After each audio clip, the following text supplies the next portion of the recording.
नमस्कार दोस्तों।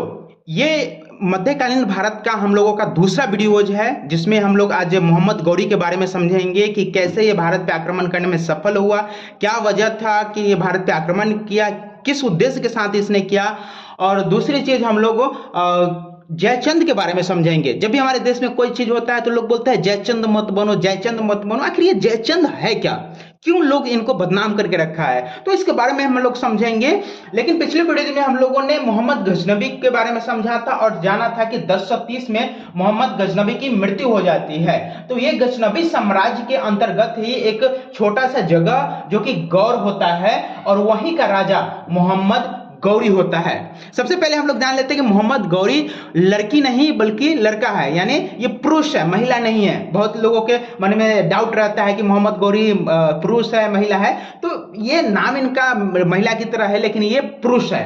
1173 ईस्वी में शहाबुद्दीन मोहम्मद गौरी, इसका पूरा नाम क्या होता है, शहाबुद्दीन मोहम्मद गौरी गौर का शासक बनता है 1173 में। उसके जस्ट 2 साल बाद 1175 में यह मुल्तान पर यानी भारत पर आक्रमण करता है। गौरी जो है वो तो तुर्की मुसलमान है, लेकिन इसका जो ज्यादातर साम्राज्य विस्तार है, जो इसका मुख्य जो शासन चलता है वो अफगानिस्तान में चलता है। ये वाला भाग अफगानिस्तान है, ये पाकिस्तान, इसके बाद अफगानिस्तान, तो यहीं पे इसका शासन चलता है और यहीं पे ये गौर साम्राज्य है।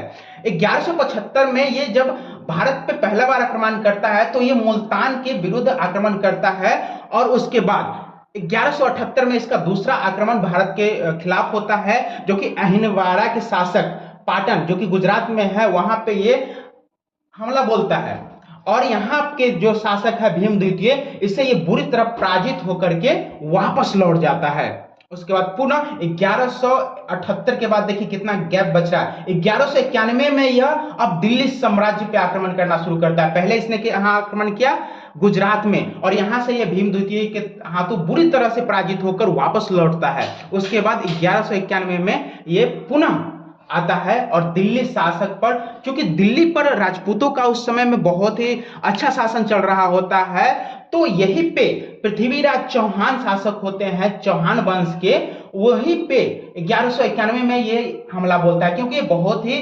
कहें तो शक्तिशाली सम्राट यहाँ के माने जाते हैं पृथ्वीराज चौहान। ये अगर दिल्ली पे स्थापित कर लेता है तो यहाँ पे ये पूरे भारत पे लगभग कब्जा माना जाता है, इसीलिए दिल्ली पे आक्रमण करना चाहता है। 1191 में जब ये दिल्ली पे आक्रमण करता है तो पृथ्वीराज चौहान इसको बहुत बुरी तरह से पराजित करता है और मोहम्मद गौरी जैसे तैसे करके अपने जान बचा करके यहां से वापस गौर भाग जाता है। और एक चीज जान लीजिए कि तराइन जो है ये हरियाणा में है। आपको बहुत बार सवाल पूछा जाता है कि तराइन कहां है, तो याद रखेंगे हरियाणा में। जब तराइन की प्रथम युद्ध मोहम्मद गौरी और पृथ्वीराज चौहान के बीच होता है तो पृथ्वीराज चौहान जीत जाते हैं और मोहम्मद गौरी हार जाता है। और इस समय तराइन के प्रथम युद्ध में पृथ्वीराज चौहान के सेनापति अस्कंद होते हैं, याद रखेंगे। फिर 1 साल बाद 1191 में तो मोहम्मद गौरी बुरी तरह पराजित होकर यहां से चला जाता है और हार जाता है। इसी बीच में क्या होता है कि 1191 का जश्न मनता है। जब पृथ्वीराज चौहान जीत जाते हैं तो अपने यहाँ एक जश्न का आयोजन करते हैं और उसी में कन्नौज, आप यूपी में देखेंगे, यहाँ यूपी में कन्नौज है, कन्नौज में ही गढ़वाल है। गढ़वाल के शासक जयचंद जो होते हैं इनको भी आमंत्रित किया जाता है। कहां पे, दिल्ली में आमंत्रित किया जाता है तराइन के प्रथम युद्ध के सफलता का जश्न मनाने के लिए। तो ये जयचंद्र अपने पुत्री संयोजिता के साथ में इस आयोजन में भाग लेते हैं और वहीं पे पृथ्वीराज चौहान का नजर इनकी पुत्री संयोजिता पर पड़ता है और हुआ ना, पहली नजर में मिली नजर, जो वही वाली बात हुआ, इनको प्यार हो जाता है और ये यहां से अब भाई राजा है। पहले से पृथ्वीराज चौहान शादीशुदा है, लेकिन चूंकि प्यार होता है राजा का तो कितना भी बार शादी लोग करते हैं, हम लोगों ने बहुत देखा भी है। तो ये चीज जब होता है तो ये अपने जो सेनापति होता है चंद्रवदय, इनके द्वारा संदेश भेजवाता है, कहां, जयचंद को विवाह संदेश कि मैं आपकी पुत्री से शादी करना चाहता हूं। लेकिन ये जो जयचंद है ये कहकर मना कर देते हैं कि मेरी एक ही पुत्री है और मैं अपनी पुत्री के शादी में स्वयंवर का आयोजन करना चाहता हूं। भाई शौक हर पिता का शौक होता है, उसका भी शौक था कि वो अपनी पुत्री के शादी में क्या करे, स्वयंवर का आयोजन करे, तो वही स्वयंवर के आयोजन करने के लिए वो मना कर देता है। और ये चीज भाई बहुत बुरा लगता है, किसको? पृथ्वीराज चौहान को बहुत बुरा लगता है कि कैसे मतलब ईगो पे हो जाता है कि कैसे मुझे ठुकरा दिया, क्योंकि ये बहुत अच्छे बहुत ही प्रतापी शासक थे और इसके सामने में ये कन्नौज गढ़वाल और ये जो जयचंद है कुछ नहीं थे, एक छोटा सा शासक। लेकिन भाई छोटा अगर बड़े शासक को मना कर दे तो थोड़ा सा ईगो पे पड़ता है। और यहाँ पे चलो वो सह लेते हैं कि चलो कोई बात नहीं है, कुछ दिन इंतजार करते हैं। उसके बाद धीरे धीरे समय बीते जाता है और ये जयचंद अपने यहाँ पुत्री के शादी के लिए, संयोजिता की शादी के लिए स्वयंवर का आयोजन करते हैं। और देखिए कि उस आयोजन में पृथ्वीराज चौहान को आमंत्रण भी नहीं दिया जाता है। ये हुई ना कि जब जले पे नमक छिड़कना। ये बात सुन के तो पृथ्वीराज चौहान को मतलब वो बोलता है ना, तरबक लहर कपार पे चढ़ जाता है। वही बात पूरा दिमाग हिल जाता है कि उसने मेरा बेइज्जती कर दिया लगभग। यही होता है कि जब स्वयंवर का आयोजन हो चुका होता है, बहुत सारे राजा वहां पहुंचे होते हैं अपने अपने प्रतिभा दिखाने के लिए, तभी पृथ्वीराज चौहान घोड़ा पे मात्र 1100 सैनिक को लेकर के गढ़वाल पे हमला बोलते हैं। और वहां से सीधा संयोजिता के रूम में जाके संयोजिता से पूछते हैं कि क्या तुम शादी करना चाहती हो? संयोजिता बोलते हैं हाँ, हम तो कब से ही तैयार थे, बस पिताजी नहीं मान रहे थे। इतना पे वो घोड़ा पे संयोजिता को बैठाते हैं और वहां से निकल जाते हैं। अब बताइए भाई साहब, वहां बारात आया हुआ है, दूल्हा आया हुआ है कि मैं शादी करूंगा मैं शादी करूंगा, इधर पता चला कि दुल्हन फरार। तो क्या होता है? तो यहाँ पे जो भी वहां राजा थे वो बिगड़ जाते हैं। किस पे? जयचंद पे, कि तुमने मेरा बेइज्जती किया, मुझे यहाँ पे बुला के बेइज्जती किया। होता है ना अभी भी, अगर कोई दुल्हन भाग जाती है, बारात दूर पे बैठा होता है तो किसकी बेइज्जती होती है? उसके पिता की बेइज्जती होती है, ना कर जाती है उसके पिता की। वही चीज जयचंद के साथ होता है। अब जयचंद सोच लेता है कि मैं अब पृथ्वीराज चौहान को बर्बाद करके मानूंगा।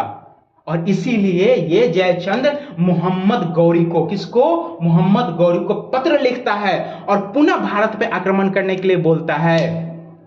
और उसमें ये आश्वासन देता है मोहम्मद गौरी को कि आप यहाँ पे आइए, मैं आपका पूरा सहयोग करूंगा और मैं पृथ्वीराज चौहान की क्या क्या कमियां हैं उसके बारे में भी आपको बताऊंगा और आप यहाँ पे जीत हासिल करेंगे। मोहम्मद गौरी विश्वास करके, थोड़ा सा तो डर लगता है क्योंकि एक बार एक कुटा के यहाँ से गया था, अच्छी तरह से कुटाया था पृथ्वीराज चौहान से तराइन के प्रथम युद्ध में।